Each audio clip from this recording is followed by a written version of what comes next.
So Zoom has been the topic of conversation over the last week or two, and a lot of stuff has been going around social media and in the news about Zoom bombing or Zoom hijacking. And rightfully so, some of the teachers that I've sent all of the wonderful resources out to concerning Zoom are wary of using it. In fact, in the email that I just sent you, that the reason you're probably watching this video is because of the NPR article that goes out. I want to confirm a couple things. First, those classrooms and those meetings that were hijacked were using open links.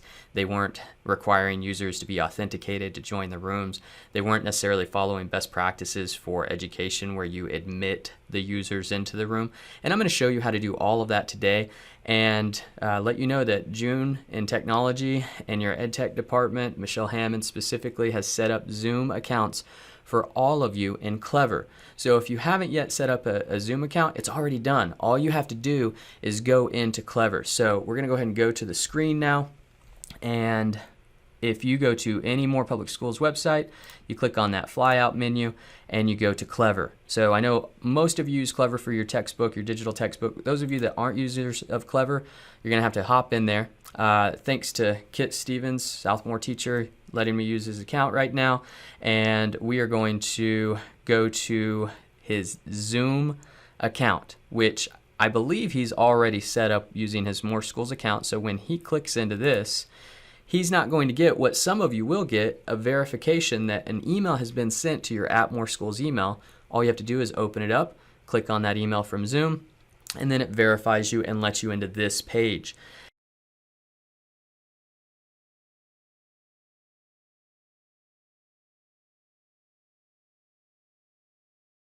Now notice right here, Important Zoom has removed the 40-minute time limit for schools.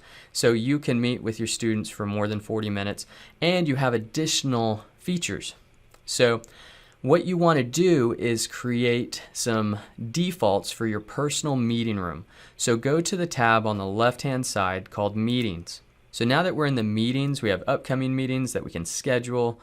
We have previous meetings that we can look at. And what you need to do is go to Personal Meeting Room and adjust the settings.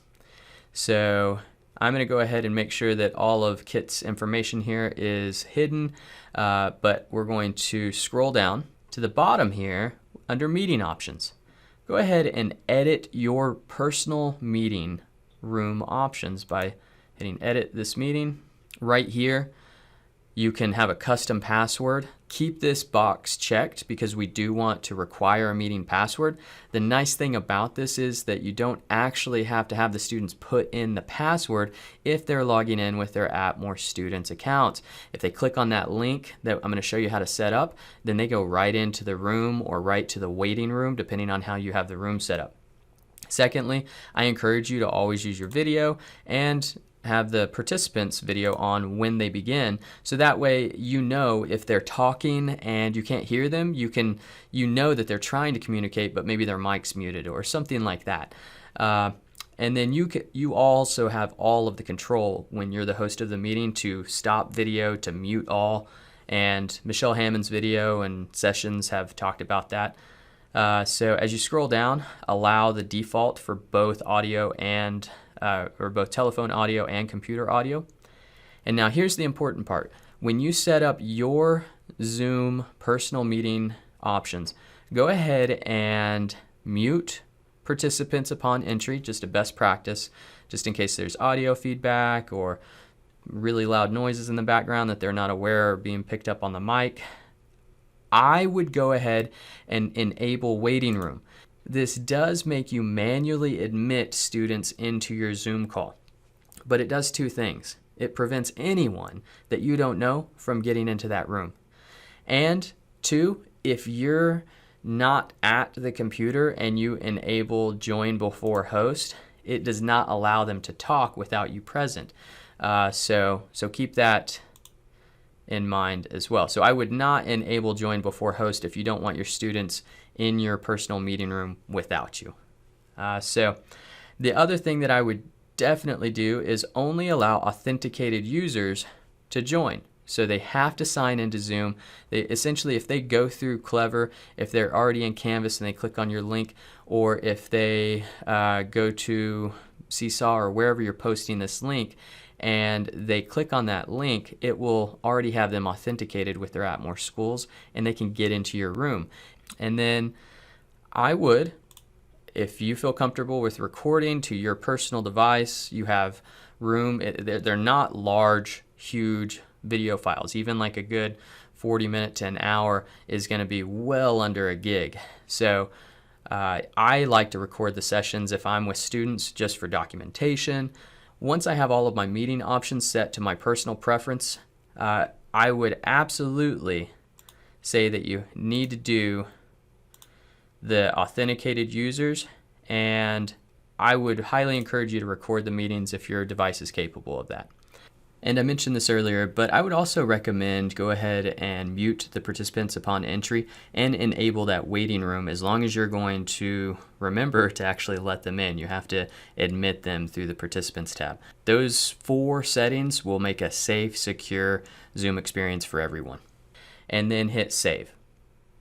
Now once you hit save, all you have to do is take your personal meeting ID, which is the join URL, and copy that join meeting ID. Then go back to your Clever or your Canvas course or your Seesaw resources, and then go to your teacher page. And I'm going to add a link. I'm going to paste that link in, and I'm going to call it Mr. Stevenson's Zoom. And then we'll call this Distance Learning Resources. And then if you want to upload something, you can upload a picture of yourself or a Zoom icon. The easiest way to do that is if you just hop on good old Google and Zoom PNG. There we go. I'm going to save this as, not the link, save the image as. And I'll just save that to my desktop for now. And then we're going to upload from desktop. There we go.